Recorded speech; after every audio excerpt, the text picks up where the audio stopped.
Good afternoon and welcome back to a quick update of how I'm progressing with my travel / junkish journal / altered book. It's a absolutely glorious summer Melbourne day today, about 28 degrees I think, just stunning outside. Can't film outside unfortunately, but I can see the sunshine and it's beckoning me out there once I'm done here. As per my last video, I have worked out what I'm doing for my cover. We'll do that last.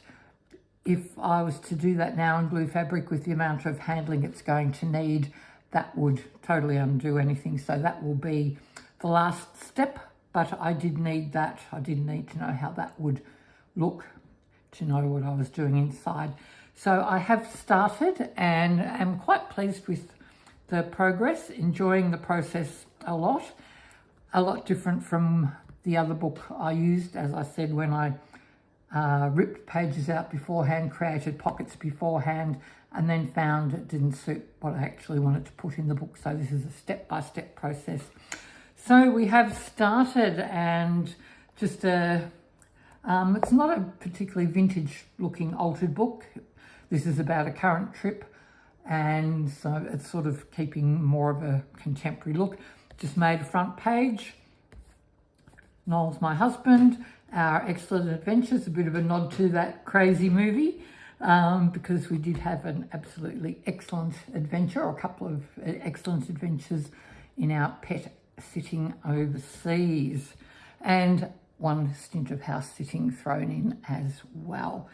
I wanted to itemize, remind us where we had been. So piece of wallpaper. I bought a pack of wallpaper offcuts, which were really cute, perfect colouring.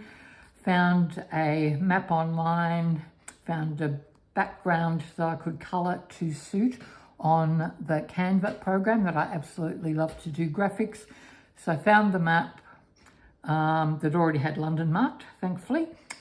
Added England and then manually added the dots of the places we have been. And we'll do a similar-ish, couldn't find the same sort of map of course, but a similar feel for our French adventures as well, which will come later on as this is in chronological order. My first page, and I do want to use some stamping. Oh, please excuse my bruising. I had some surgery last week and I bruise easily, and so that's still fading away. So sorry about the ugliness there. I'm wanting to use some stamps. I thought I had taken this set of stamps that I bought back to the charity shop, and I have ordered a new lot which I should be getting my hands on soon. I like the print of these, that's fine, but I hate how it puts the edges on it. I'm hoping that with a new set of stamps it might be a different quality, better quality, and I won't get this ugly edging. Otherwise I'll just have to deal with it and it'll just have to not look exactly how I want it. But just starting to write a few notes about our travels, printing out some photos. These ones here, you probably can't tell, they're a little bit shinier. These are actually printed from a print from your phone printer while we were away.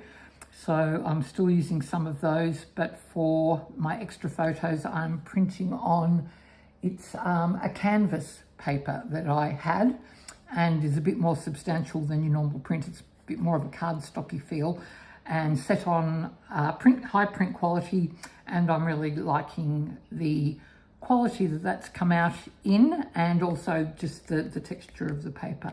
So using a bit of a combo of existing photos that I'd printed from my camera with a little mini printer and just normal printing on a good quality paper. Just create a little band. As I have said, my handwriting isn't great, so I am using pre-prepared text where I can. While we were away, it did pick up, well, you can't really see because I've wrecked a lot of this, a magazine called Cornwall Living while we were in Cornwall, which was our first stop on our pet sitting adventures. And so I've been using that. I've been using words and colours, not so many images, just using bits and pieces for that. So within that, I found this little saying, and I thought, how perfect for that. And within that, I have put a reprint, I have to say, because my original one got a bit messy with notes and things, a printout of our calendar where we kept track of where we were going and when and who for. And just bought a couple of kits of coloured paper to use for backgrounds. I had nothing much to start with really, so I'm just building my accoutrements as I go. It's just another print out there. I've decided I prefer the old style look of a white border, and it works better on these pages, so I just have to be very, very careful cutting a white border when I print out my photos. I will list in my comments, I watched a fabulous video about different styles of creating writing space. Really like this one, so I don't have to cover the text of the book completely, just using a fine tip felt pen, and create some space to keep some notes in. So I will be using various options that I found on the video that I will tag to give me some writing space when I'm not actually journaling, just to create some headings. One thing I was so excited to be able to master is, of course, we had lots of photos on our trip, but we also had lots of videos, and I thought, well, you can't put a video in a book. Well, yes, you can. I have created a YouTube channel for our travel photos, and I've uploaded our videos there. And from the videos there, once again, within the wonderful Canva program, which I highly recommend, you can create a QR code. So if somebody might happen to look through my little travel journal and they scan this QR code with their phone, they will go to YouTube and see the video I took of this Ford that we found on our way to our first sit. We don't have those in suburban Melbourne, obviously, where the river crosses the road and you just drive across a really shallow part of the river. We hopped out, had a look, were so excited to find something so interesting and different that we don't have here.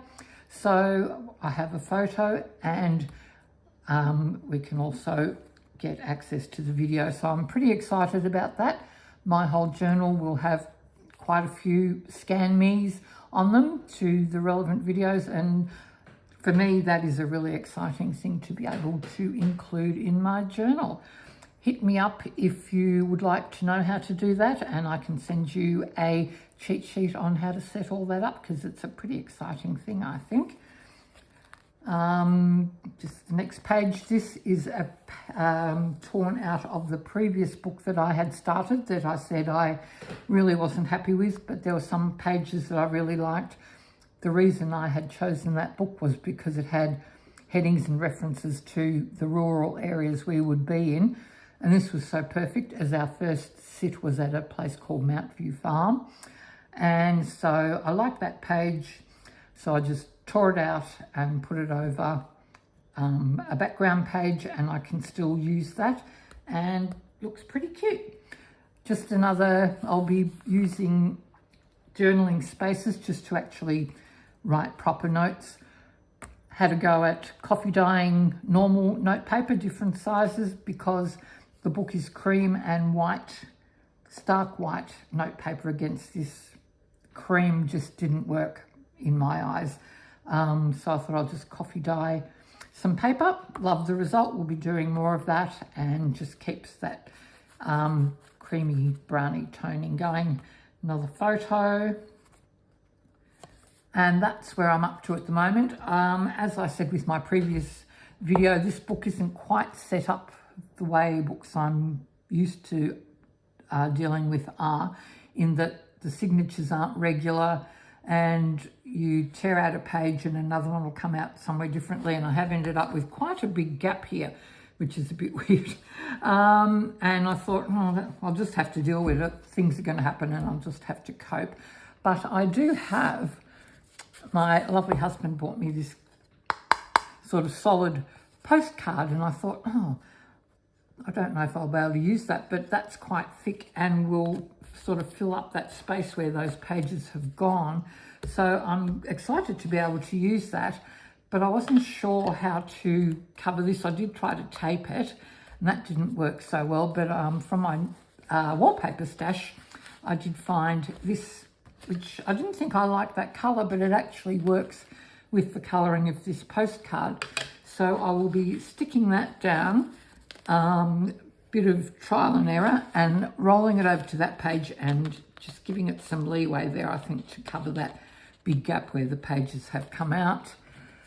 Create some sort of a band. I'm thinking perhaps maybe with some lace, just a lace strip, just to hold my beautiful little postcard there, so I can take it out and reference that when I want to, and still to work out what pictures and what will go here. But that is where I'm up to at the moment. I am excited with my progress. I don't post as I go showing you what I do because, as I have said before, I get an idea, I play around with it, it doesn't work, I let it sit for a while. It's a bit slow and tedious, and personally I prefer to just show you what I've done. If anyone is interested in watching me actually muck around with the page and maybe not getting anywhere particularly fast, happy to do one like that. But I can't guarantee there'll be a result at the end of it because I usually have to go away and have a good think about it and come back and go, oh, no, that's not what I want to do. That's not going to work, and try something completely different. But thank you for visiting with me and the start of my book. It is a slow progress. I have other things that I have to do as well, and doing this book is a bit of a treat and a reward for me for getting other things done. So I'm looking forward to sticking down my wallpaper and getting my postcard in, and I'm looking forward to coming and talking to you and showing you what I've done next. So I will see you next time. See you then.